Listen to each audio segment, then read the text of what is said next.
പിതാവും പുത്രനും പരിശുദ്ധാത്മാവുമായി ത്രിയേക ദൈവത്തിന്റെ വലിയ തിരുനാമം വാഴ്ത്തപ്പെടുമാറാകട്ടെ. പരിശുദ്ധ സഭ ശിവനായ ഈ നാളുകളിലൂടെ കടന്നു പോകുമ്പോൾ പരിശുദ്ധ ദൈവമാതാവിനെ പറ്റി ഏതാനും ചില ചിന്തകൾ പങ്കുവെക്കുവാനായി അവസരം തന്ന ദൈവത്തിന് നന്ദി പറയുന്നു.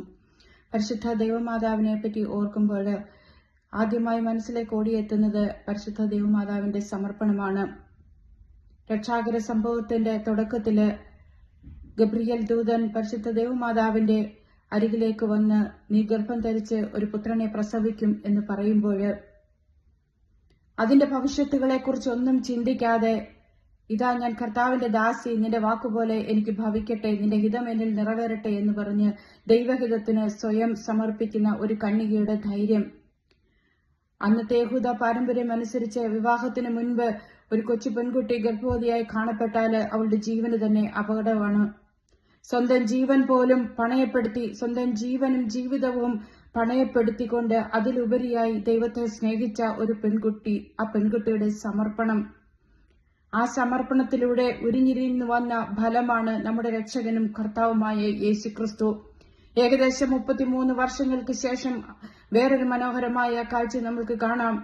ഗത്സമനി തോട്ടത്തിലിരുന്ന് ലോകരക്ഷയ്ക്ക് വേണ്ടി തന്നെ സമർപ്പിക്കുന്ന ആ അമ്മയുടെ മകൻ, ലോകരക്ഷിതാവ്, നമ്മുടെ ദൈവവും കർത്താവുമായ യേശുക്രിസ്തു.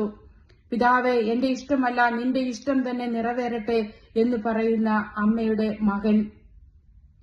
ഇന്ന് നമ്മൾ ഓരോരുത്തരുടെയും ജീവിതത്തിൽ തിരിഞ്ഞു നോക്കുമ്പോൾ നമ്മൾക്ക് ധ്യാനിക്കാനുള്ളതും ഇത് തന്നെയാണ്.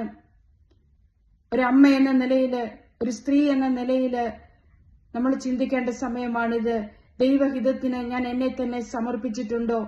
തീർച്ചയായിട്ടും ധൈര്യത്തോടുകൂടെ, പ്രാർത്ഥനയോടുകൂടെ ദൈവഹിതത്തിന് സ്വയം സമർപ്പിക്കുന്ന ഓരോ സ്ത്രീയുടെയും ജീവിതത്തിൽ നിന്ന്, കുടുംബത്തിൽ നിന്ന് പ്രകാശവും രക്ഷയും ഉദിക്കുക തന്നെ ചെയ്യും. സ്വയം സമർപ്പിക്കുന്ന അമ്മമാരിൽ നിന്ന് ദൈവഹിതത്തിന് വേണ്ടി സ്വയം സമർപ്പിച്ച മക്കളും ഉണ്ടാകും. നമ്മൾക്ക് അറിയാം, ഗത്സമനി തോട്ടത്തില് കർത്താവ് സ്വയം സമർപ്പിച്ചു കഴിയുമ്പോൾ അവിടുത്തെ ശക്തിപ്പെടുത്തുവാനായി ദൂതൻ ഇറങ്ങി വരുന്നത്. സ്വയം സമർപ്പിക്കുന്ന അമ്മമാരുടെ ജീവിതത്തില്, അവരുടെ മക്കളുടെ ജീവിതത്തിന്റെ ഇരുണ്ട വേളകളില് അവരെ ശക്തിപ്പെടുത്തുവാനായി സ്വർഗം തുറന്ന് ദൈവത്തിന്റെ ആത്മാവും ദൈവത്തിന്റെ ദൂതന്മാരും അവരോട് കൂടെ ഉണ്ടായിരിക്കും. ഒരു പക്ഷേ നമ്മുടെ എല്ലാവരുടെയും ഇപ്പോഴത്തെ ആകുലതയും ദുഃഖത്തിന്റെയും കാരണം നമ്മുടെ അടുത്ത തലമുറയാണല്ലോ. മക്കളെ പറ്റി ഓർത്ത് ഭാരപ്പെടുന്ന കുറേയേറെ മാതാപിതാക്കള് ഉള്ള സമൂഹത്തിലാണ് നമ്മൾ ഇന്ന് ജീവിക്കുന്നത്. യേശുവിന്റെ ഈ കാലത്തിലൂടെ കടന്നു പോകുമ്പോൾ ഇതിനുള്ള പരിഹാരമാണ് പരിശുദ്ധ അമ്മ സ്വന്തം ജീവിതത്തിലൂടെ നമ്മൾക്ക് കാട്ടിത്തരുന്നത്. നമ്മൾ ഓരോരുത്തരും ദൈവഹിതം തിരിച്ചറിഞ്ഞ് സ്വയം സമർപ്പിച്ച്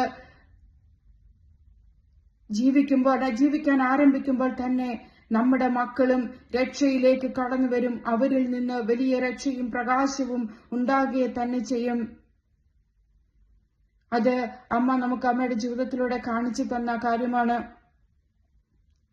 രണ്ടാമത് അമ്മയുടെ സ്വഭാവത്തിലെ ഒരു പ്രത്യേകത ധ്യാനിക്കുമ്പോൾ നമുക്ക് കാണുവാൻ സാധിക്കുന്നത്, എലിസബത്തിന്റെ അടുത്ത് ചെല്ലുമ്പോൾ അന്നത്തെ യഹൂദ സമൂഹത്തിലെ മഹാപുരോഹിതന്റെ ഭാര്യയാണ് എലിസബത്ത് പറയുന്നത്, എന്റെ കർത്താവിന്റെ അമ്മ എന്റെ അടുക്കൽ വരുവാനുണ്ടായ മാനം എനിക്ക് എവിടെ നിന്ന് പറഞ്ഞ് ഒരു കൊച്ചു പെൺകുട്ടിയെ വാനോളം പുകഴ്ത്തുമ്പോൾ മാനുഷിക പുകഴ്ചയിലൊന്നും വീഴാതെ അപ്പോഴും സ്വർഗത്തിലേക്ക് നോക്കി എന്റെ ഉള്ളം എന്റെ രക്ഷകനായ ദൈവത്തെ മഹത്വപ്പെടുത്തുന്നു എന്ന് പറഞ്ഞ് ദൈവത്തെ മഹത്വപ്പെടുത്തിയ ഒരു പെൺകുട്ടിയുടെ താഴ്മ, സമർപ്പണം നമുക്ക് കാണുവാൻ സാധിക്കും. നമ്മുടെ ജീവിതത്തിന്റെ എത്ര വലിയ ഉയരങ്ങളിൽ നമ്മൾ എത്തിയാലും, ഏതവസ്ഥയിലും ദൈവത്തിങ്കിലേക്ക് മനവും മിഴിയും ഉയർത്തി ദൈവത്തെ മഹത്വപ്പെടുത്തിക്കൊണ്ട് മുന്നോട്ട് പോകുന്ന ഒരവസ്ഥ, ആ ഒരു മാതൃക നമ്മൾക്ക് പരിശുദ്ധ അമ്മ കാണിച്ചു തരുന്നു.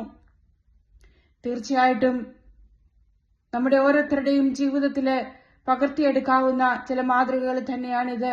ഈ നൊയമ്പന്റെ കാലങ്ങളിലൂടെ കടന്നു പോകുമ്പോൾ അമ്മയുടെ ഈ പ്രത്യേകതകൾ ധ്യാനിച്ചുകൊണ്ട് നമ്മൾക്ക് ജീവിതത്തിലൂടെ മുന്നോട്ട് പോകാം. അതിലൂടെ അനുഗ്രഹങ്ങൾ കരസ്ഥമാക്കാം.